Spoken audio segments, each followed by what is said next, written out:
네, 안녕하세요. 전재현 소장입니다.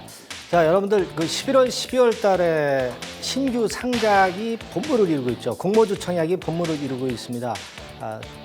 내년보다는 금년도에 특히 이 공모주 신규 상장, 공모주 청약이 이제 많은데요.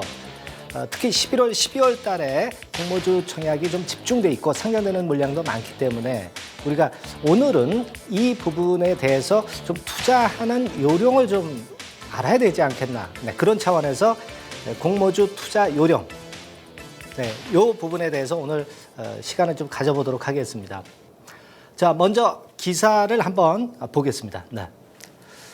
자, 코스닥 두 개사 공모주 청약에 5조 원 모여. 이런 기사하에 나와 있는데요. 케어젠하고 아이진 같은 경우는 케어젠이 260대 1, 아이진 같은 경우 267대 1의 경쟁률을 보이면서 돈이 상당히 많이 몰렸어요. 근데 이건 사실 속된 말로 약과죠. 약과입니다. 1000대 1 넘어가는 그런 경쟁률을 가진 경우도 올해 있었던 부분입니다.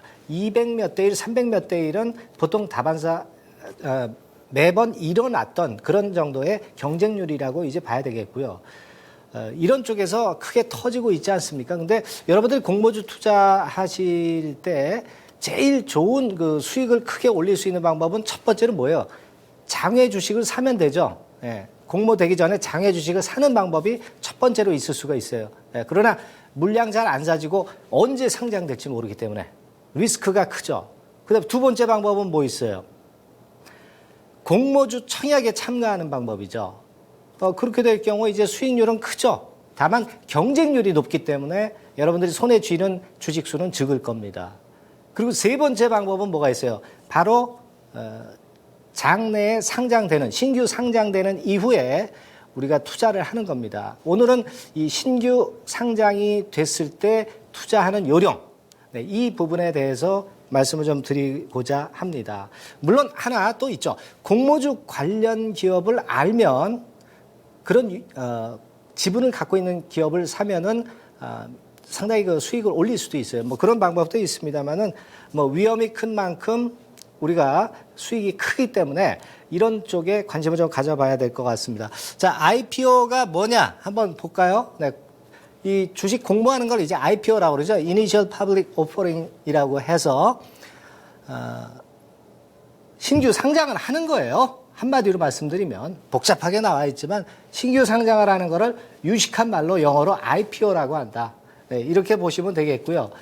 자, 청약 일정을 한번 볼까요? 네, 청약 일정 한번 보죠. 네, 다음 화면 볼까요? 네, 청약 일정. 자, 신규 상장이 되는 게 아니라 청약이 할 수 있는 종목들이 지금 11월, 12월 달에 이렇게 많아요.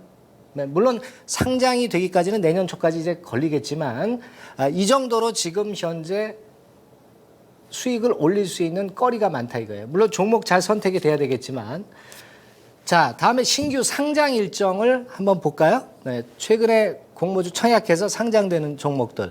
오늘 제주항공 상장이 됐죠? 네, 상장되는 종목도 지금 현재 12월 초까지 이렇게 많습니다. 자, 이런 데서 우리가 진주를 발견해야 되겠고요. 요즘 뭐 인기가 있는 거는 케어젠이나 또는 UNI 같은 경우가 좀 인기가 있는 듯 싶어요. 뭐 참조 한번 해보실 필요가 있겠고요. 자, 그러면 우리가 아까 말씀드렸습니다. 제가 말씀드리기를 공모주 투자해서 수익을 올리기 전에 장외 시장에서 주식을 획득하는 방법도 있다고 그랬죠. 장외 사이트가 뭐 있나 한번 볼까요? 네, 장외 사이트. 뭐 대표적인 거 세 개만 제가 38 커뮤니케이션, JS 스탁, PS 스탁, 뭐 프리 스탁 또 기타 여러 가지 많습니다만은 이쪽을 통해서 여러분들이 직접 장외 시장을 매매할 수도 있겠고요. 또 어떤 기업이 상장되는가 상장 일정도 체킹을 하실 수가 있습니다. 장외에서 사는 건 어렵지만은 여러분들이 이런 사이트를 통해서 참조를 하실 수 있다는 것을 예로 들어서 제가 가져와 봤고요. 자, 그 다음에 우리가 이제 장외 사이트 좀 알았으니까, 그러면 이제 가령 예를 들어서 어떤 종목의 공모주 그 매매를 할 때 어떤 식으로 할 것인가, 이런 그 구체적인 예를 한번 들어보겠습니다. 주식회사 연우가 최근에 상장이 됐죠. 연우의 예를 들어서 말씀을 드리면, 자, 첫 번째로 일단 공모 정보로 한번 보세요. 네, 공모 정보로 보시면 쭉 있죠. 희망 공모 가액이 있습니다. 하단과 상단이 있지 않습니까? 23,300원, 25,200원. 상단에서 공모가가 확정이 됐죠. 이건 뭐 별로 좋지는 않은 거죠. 우리가 이제 매수를 하고자 하는 분들 입장에서는 하단에서 되게 공모가액이 확정되는 게 좋습니다. 하지만 뭐 상단에서 확정됐다고 해서 꼭 내려가는 건 절대 아니죠. 다른 기타 부분이 있기 때문에. 하지만 참고를 할 필요가 있겠고, 청약 경쟁률 물론 유심히 잘 보셔야 될 거라고 보여집니다. 예. 이런 게 하나의 팁이 되겠고요. 그다음에 두 번째로 우리가 고려할 것은 기관 수요 예측 같은 경우 좀 보셔야죠. 여기 보시면 연우 같은 경우는 317대 1이에요. 이러면 굉장히 높은 거죠. 뭐 대개 100대 1 이하, 몇십 대 1 정도가 되는데 기관들이 수요 예측에 참여한 대수가 317대 1이라는 것은 높은 거죠. 이게 높을수록 공모주 상장돼서 탄력이 더 커질 것이다. 이런 부분을 생각하실 필요가 있겠고요. 그다음에 이제 자산 가치나 수익 가치 같은 경우도 좀 보셔야 되잖아요. 그죠? 네. 자, 그거 보니까 자산 가치, 수익 가치 나와 있습니다. 대개 수익 가치에 가중치를 많이 둡니다. 그래서 요거 두 개를 가중 평균해서 수익 가치에 더 가중치를 둬서 본질 가치가 나오는데 이론적인 수치일 뿐입니다. 이론적인 수치이기 때문에 너무 민감할 필요는 없지만 자기가 투자하려고 하는 회사의 가치가 어느 정도인가 그 정도는 참고적으로 알아야 되기 때문에 제가 말씀을 드리는 거고요. 그 다음에 또 봐야 될 게 뭐가 있겠어요. 재무비율 꼭 보셔야죠. 자, 재무비율 보니까 안정성, 수익성, 성장성이 오래전부터 올라오는 패턴이냐 내려가는 패턴이냐 이걸 체킹을 하실 필요가 있습니다. 이건 뭐 기존 상장된 주식도 마찬가지로 우리가 이런 것은 체킹하죠. 예.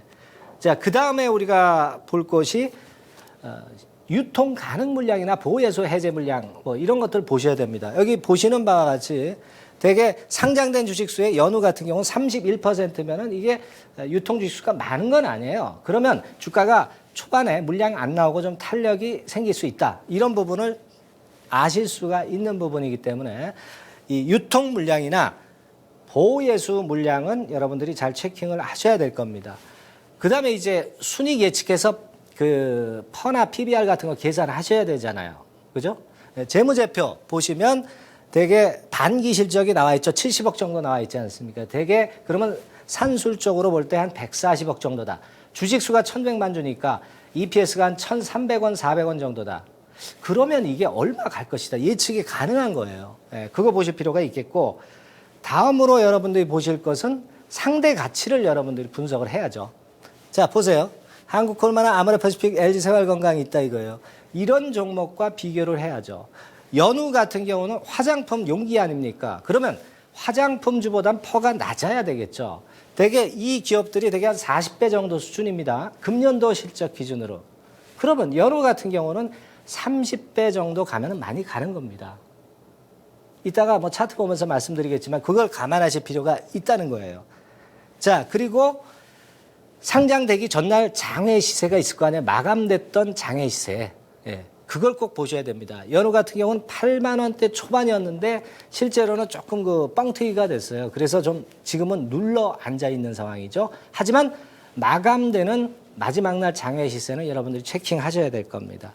그리고 또 한 가지는 증권사들이 어떻게 보고 있나 이걸 한번 보세요. 예. 자, 이거 넘어가고요.